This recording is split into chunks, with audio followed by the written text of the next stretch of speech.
Hey YouTube, Ed here with Jack of All Trades, and welcome to another video.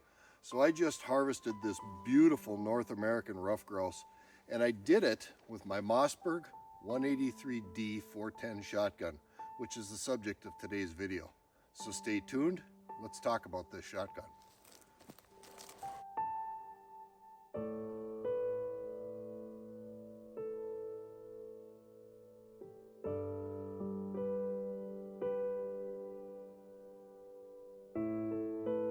And welcome back. So if this is your first time on the Jack of All Trades channel, hey, thanks for stopping by. If you're one of my longtime subscribers, thanks for coming back. I really do appreciate everybody who watches these videos and all my subscribers.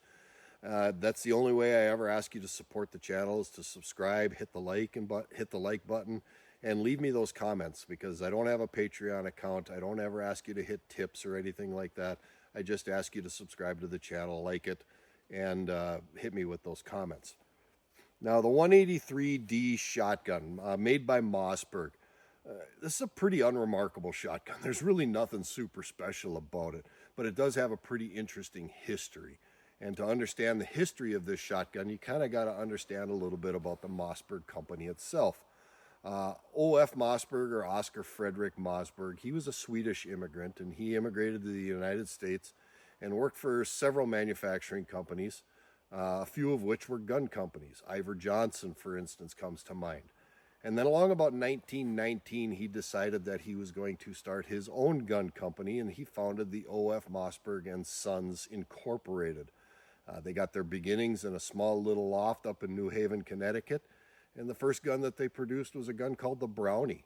It was a 4-barreled 22 long rifle Derringer-style pistol, and they realized quite a bit of success with that. In fact, they realized quite a bit of success in that 22 long rifle, pistol rifle arena, if you will.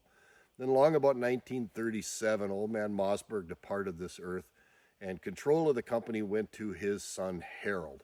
And on a side note, a very interesting side note, the Mossberg company is still family owned. The current president and CEO of the Mossberg company is the grandson of Iver Mossberg, and that makes the Mossberg company the oldest American family-owned business.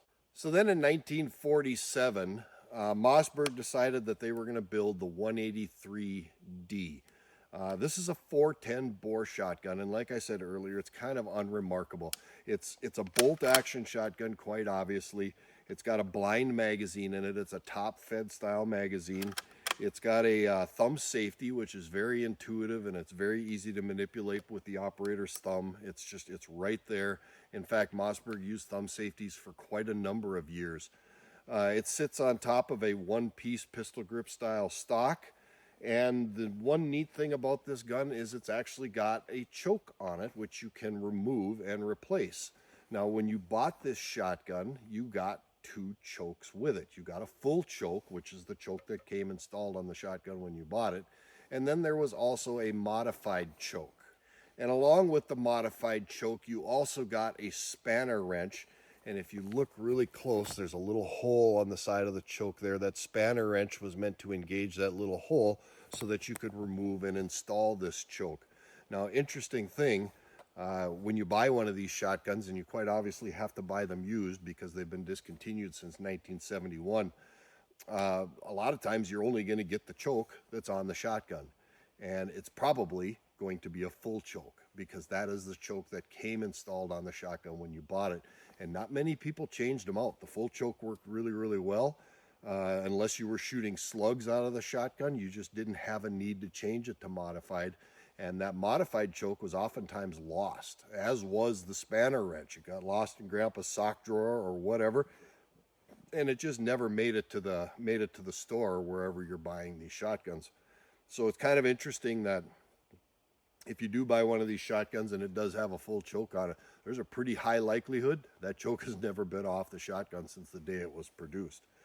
Now, these shotguns, like I said, they're 410 bore, but they were the first ones that Mossberg made in the 100 series shotguns, and it kind of laid the groundwork for all of Mossberg's 100 series shotguns.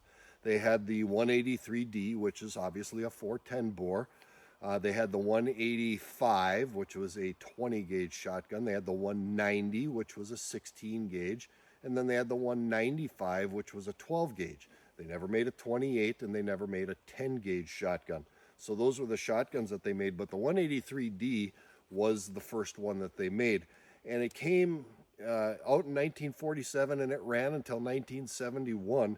And it had a whole bunch of sub-series of shotguns to it. So like the very first one from 1947 to 48 was the 183D.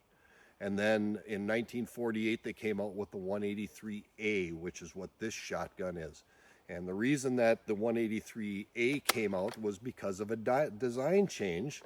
They added what they called a left-hand extractor. And I don't know if you can see that on camera or not, but you can see here's the ejector. And on this side, there's a left-hand extractor on there. And they put that extractor on there to fix some extraction issues that they had with the shotgun. And all of those sub-series of shotguns, all the way from the A to the G, which was the last one that they made in 1971, were the result of a design change of some sort. So like this shotgun is a 183D-B shotgun. This is the A, this is a B. And the difference is a firing pin change. They actually made a change to the firing pin. So if you look at the two shotguns, you can see the firing pin sticking out of the bolt. Again, I hope you can see that on the camera, but there is a firing pin change. So that's what the B was. The C had a ejector interrupter. The D had a change. All the way up through G, they all had changes. Why is that important? Because if you ever have to buy parts for your shotgun, you have to know what sub-series it was so that you're getting the right parts, because some of the parts were interchangeable. Like the trigger guard, for the most part, was interchangeable, but a lot of the parts weren't. So if you're buying parts, you need to be able to buy the parts for the correct shotgun. And hopefully whoever's selling those parts knew what sub-series shotgun that those parts came off of, so you knew you were buying the correct ones. So like I said, this shotgun was made through 1971. But in 1953, they started making something called the 183K. And that K actually did away with the screw-off chokes that you got with these shotguns. And they put a choke on called the Select choke, or the Select choke. And that was actually a choke that you could actually change it on the fly if you wanted to. It didn't require any tools.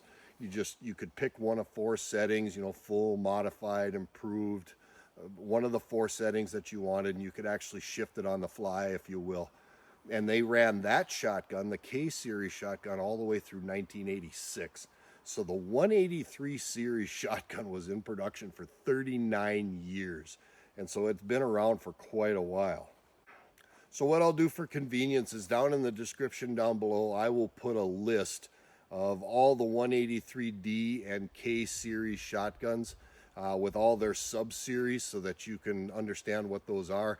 It has the years that they were manufactured and things of that effect, because anything made before 1968 doesn't have a serial number on it, like this shotgun here. This was a pre-1968, so it does not have a serial number on it, and the Gun Control Act of 1968 required serial numbers on all shotguns manufactured after that date. So I will put that list down in the description below. It'll go over all the 183Ds and all the 183Ks. Now, the 183 series shotgun did have some of its own unique problems, aside from the fact that the choke tubes got lost and the spanner wrenches got lost.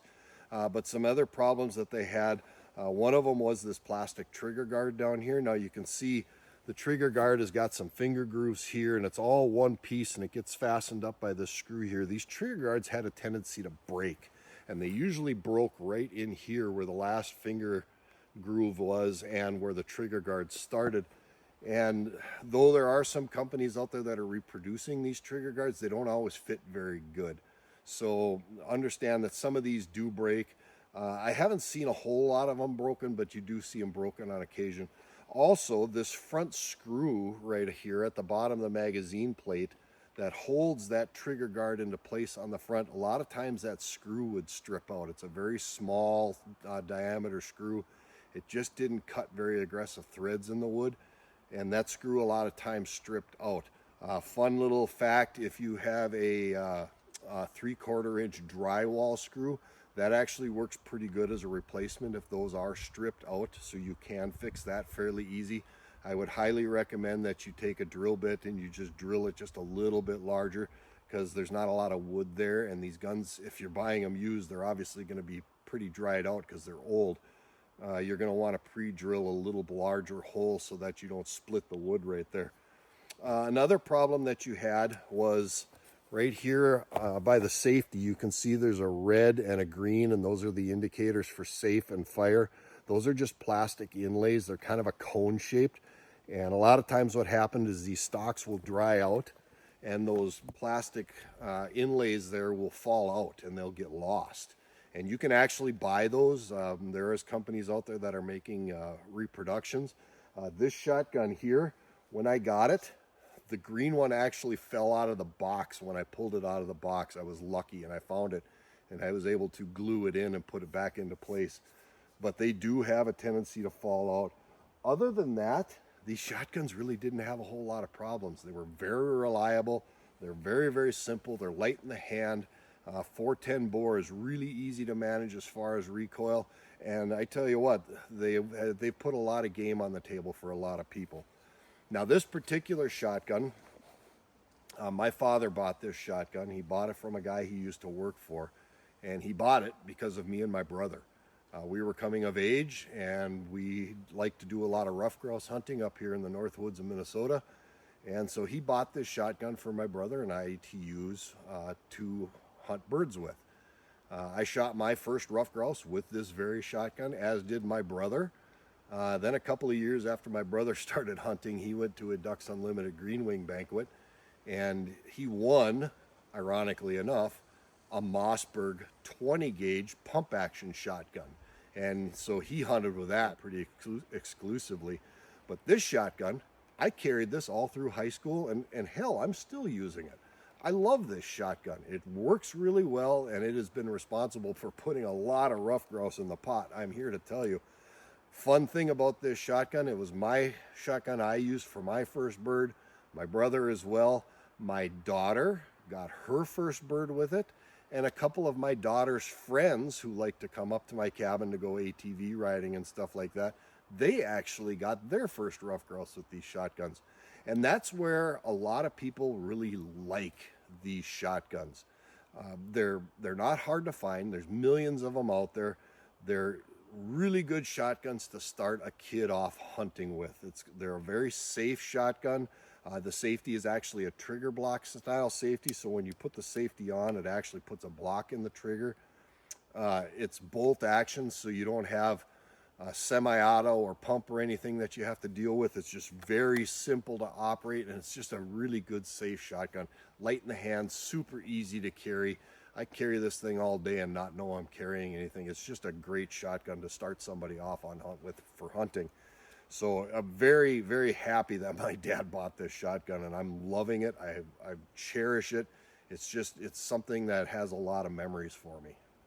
Now, like I said earlier, they made millions of these things, and to be honest with you, there's not a whole lot of collector value to these things. Any value that most people associate with these guns is sentimental. You know, they've had it for years, they've hunted with it for years, but as far as value is concerned, there's just not a whole lot of collector value in it.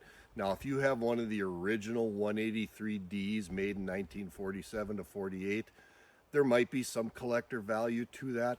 But the 183D in and of itself, they generally, I've seen them sell anywhere from $100 to $150, maybe $60 or $70 if they're in really good condition. There's a couple of guys on some online gun auctions I've seen that they've got those things priced at like $200, $225. I say good luck to you. If you sell it for that, happy for you. But there just isn't a lot of value to these. But there is a certain amount of collectability to these in the fact that there are people out there that actually just collect Mossbergs in general. In fact, there's an entire association or club, the Mossberg Collectors Association. I think it was founded in 1986. And there's a set of people that do really like these Mossberg shotguns and these Mossberg guns in general. And so there is some collectability out there, but they're just not a super high value shotgun. To that end, you're also not going to find a whole lot of these shotguns that are in pristine or even refinished condition because they got used. That's why people bought them, was they were going to use them. And not a lot of people spend the time or the money to refinish them because you just don't recoup any of the value back out of these to have them reblued or maybe have the restock refinish. Now you might get some home hobbyist kind of people that maybe will take these apart and they might refinish the stock and do a cold blue on it and stuff like that. I would absolutely have no intention of ever doing that to this shotgun because all of these marks and all of the wear and everything that's happened to this shotgun is a memory for me. And by refinishing these shotguns or rebluing them, you're basically just erasing those memories. So I would have no intention of ever refinishing these, but you'll very seldomly ever find these in just absolutely pristine or refinished condition because there's just no way to recoup the value back out of these things. That being said, the 183D and actually all the 100 series Mossberg shotguns, they're a great choice. They're, like I said, they're safe, they're reliable, they're light in the hand, they're easy to carry. My buddy in high school, his dad had a 185 20 gauge version of this shotgun. He carried it all the time up here grouse hunting in the woods. A couple of weeks ago, I did a video on the Savage Fox, and the first year he came up, he carried that shotgun with him, and he never carried it again because it was so heavy. And he carried the 185 that his dad had because it was so much lighter to carry. So they're a very functional and they're a very usable shotgun. If you do find these and you've got a kid who's coming up hunting, consider picking one up. You don't need to have the latest and greatest and the $600, the $700, the $800 double barrel over and under shotguns to go out and shoot rough grouse, or heck, I've even shot pheasants with this shotgun and it does just fine. Admittedly, it's a little more difficult to do because it's a 410 bore, but if people say you can't get it done, they're just not being truthful because I've done it and I've seen it done. One other thing that's worth mentioning about the 183D is that they do come in they all came in 3-inch chambers. Now the 185, the 190, and the 195 only had 2 3/4 inch chambers, but the 183 came with a 3-inch chamber, which means you could either shoot the 2.5 or the 3-inch 410 shotgun shells, which gave you that extra little bit of shot to put in the air. So there you have it, the Mossberg 183D 410 bolt action shotgun. I love this shotgun. I've got a lot of memories, fond memories of using it, a lot of fond memories walking around out here in the woods and then the trails looking for rough grouse and rabbits and anything else we could put in the pot. And if you run across one of these things in a pawn shop or in a gun store or something like that, if they're not asking an arm and a leg for it, I would certainly consider picking it up. It's just a nice shotgun to have if you've got a kid who's just going to be starting hunting. The recoil is very, very manageable, and it's a great shotgun to start them off with. And if nothing else, it would be a good shotgun to have around the farm or something like that if you need to dispatch varmints like skunks or maybe woodchucks, things like that. It would be a great shotgun to have. It's very reliable, it's very functional, and it's just an overall really a good shotgun. I'm so happy I have one of these. I thank my dad every day, and every time I shoot a rough grouse with this shotgun, I thank my father for it because he's up in heaven now looking down on me making this video. I remember the day he brought this shotgun home, and I was so excited to finally have a shotgun that I could use myself to go bird hunting with. So let's go ahead and wrap this video up. Now, like I said earlier, if you're liking these kind of videos, please make sure you hit that like and subscribe button down below. I really would appreciate it. Make sure you hit me up in those comments. Any shotguns or any rifles or pistols or anything you want to see me do a video like this on, let me know, and I'll see if I can scrounge one up if I don't already have it, and I'll try to get it done. With that, this is Ed from Jack of All Trades. As always, thank you for stopping by, and we'll see you on the next video.